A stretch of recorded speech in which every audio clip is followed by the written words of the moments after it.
Assalamualaikum warahmatullahi wabarakatuh. Perkenalkan, nama saya Widal Firanggraini dengan NPM 230826061. Di sini saya akan menjelaskan materi dari basic endocrine. Nah, di sini saya akan membawa materi tentang hipotalamus dan juga pituitari. Nah, di sini saya akan menjelaskan terlebih dahulu apa itu definisinya. Hipotalamus itu dia merupakan bagian dari diencephalon yang mana dia itu menghubungkan sistem saraf endokrin yang berperan dalam hemostasis melalui kontrol hipofisis. Adapun hipofisis ini dia merupakan kelenjar pituitari yang mana kelenjar kecil di dasar otak yang dijuluki sebagai master gland. Nah, master gland ini dia mengatur kelenjar endokrin lainnya. Hormon-hormon hipofisis ini yaitu ada adenohipofisis anterior yang mana adenohipofisis anterior ini hormonnya ada GH yaitu growth hormone yang mana itu untuk pertumbuhan tubuh, metabolisme serta sintesis protein. Sedangkan TSH ada juga terdiri dari TSH yang fungsinya untuk merangsang kelenjar tiroid menghasilkan T3 dan T4, ACTH, FSH, LH dan prolaktin untuk produksi ASI. Kemudian ada neurohipofisis anterior.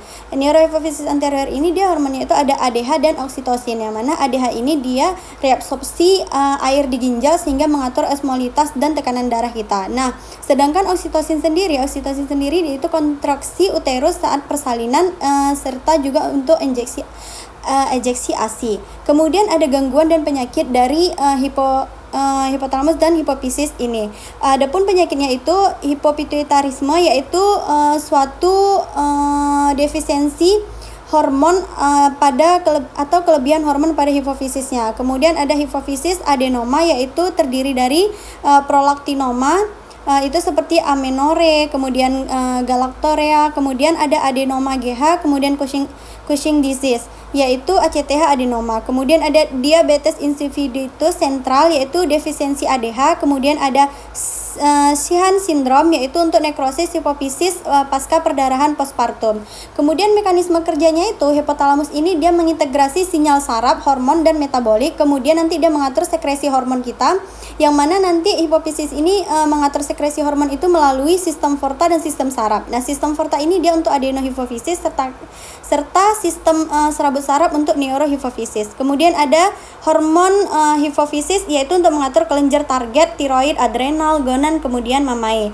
Nah, kemudian di sebelah kanan kita itu ada anatomi. Nah, anatomi dari hipotalamus tersendiri itu ada paraventrikular, kemudian ada terdiri dari supraapoitik, arcuate, kemudian ventromedial dan juga dari hipofisis terdiri dari adenohipofisis dan neurohipofisis. Adenohipofisis ini terletak pada anterior, kemudian neurohipofisis terletak pada posterior. Dia itu terhubung melalui infundibulum. Kemudian di bawahnya ada hormon hipotalamus yang mana hormon hipotalamus ini untuk releasing hormon yaitu terdiri dari TRH, CRH, GnRH dan GnRH. Kemudian inhibiting hormon atau biasa kita singkat dengan IH itu berfungsi untuk somatostatin, kemudian terdiri dari dopamin, dibentuk di hipotalamus, kemudian dilepaskan ke sistem porta hipotalamus, kemudian dikirim ke hipofisis, kemudian fungsi untuk mengatur adenohipofisis. Adapun pengendalian sekresinya itu yaitu umpan balik negatifnya itu paling dominan hormon targetnya itu misalnya kayak kortisol, kemudian T3 dan T4, steroid, kemudian menekan sekresi hormon hipofisis dan hipotalamus. Kemudian umpan balik positifnya itu yaitu jarang, misalnya seperti oksitosin saat persalinan.